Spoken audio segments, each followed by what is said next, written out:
Good morning. It's Saturday, August 1st, and that means that we're going to start our discussion on action and pragmatism with a prompt from the Daily Stoic, which reads, "Where does my idealism hold me back?" So if you're still holding on to idealism this far into 2020, I want to know what rock you've been living under. Idealism went out the window a long time ago. In fact, the faster and the more easily that you were able to let go of what could be and what should be, then the easier that this transition has been for you.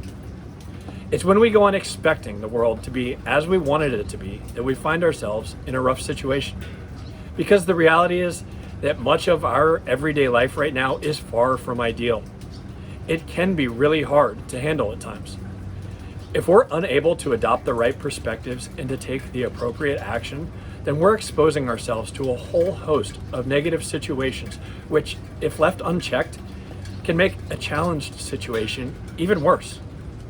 That's why the Stoics valued pragmatism much more highly than idealism. That approach begins with our ability to see things clearly and objectively.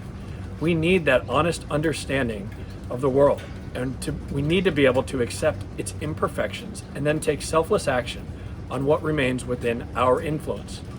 Nothing actually prevents us from making the best of any situation. Nothing except our own limiting perspectives. Think about that for a second. There isn't a scenario imaginable, and you can get as dark and morbid as you want to with this exercise, in which we're not capable of stopping to assess the situation and then determining the next best course of action. But again, that requires that we're responsive and not reactive. That requires that we allow for that stimulus, that space between stimulus and response, for us to consider all possible options forward. To this point, I felt particularly tested yesterday, as there were 5 children in my house, all under the ages of 6, who were turning my downstairs into an absolute circus while I was trying to get work done in my upstairs office space. Given the open layout of my house and the acoustic pipeline that seems to funnel every sound from downstairs towards my desk, it took every bit of my concentration to focus my thoughts while a discordant symphony rained chaos between my ears.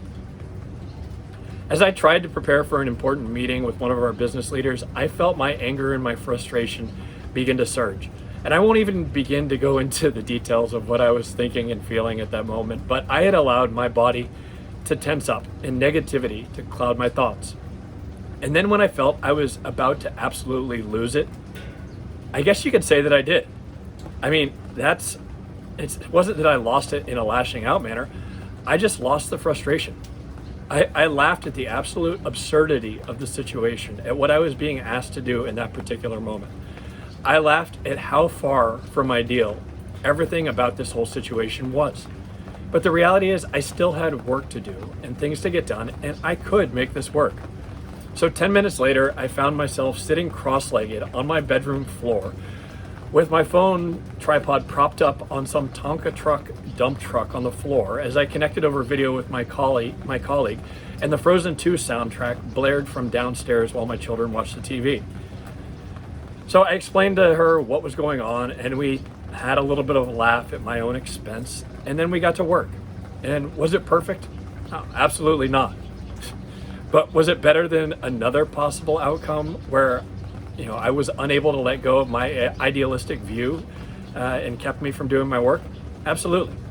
So to wrap this up, I really like the quote offered by the Catholic philosopher Joseph Piper in today's meditation, in which he says, "He alone can do good who knows what things are like and what their situation is."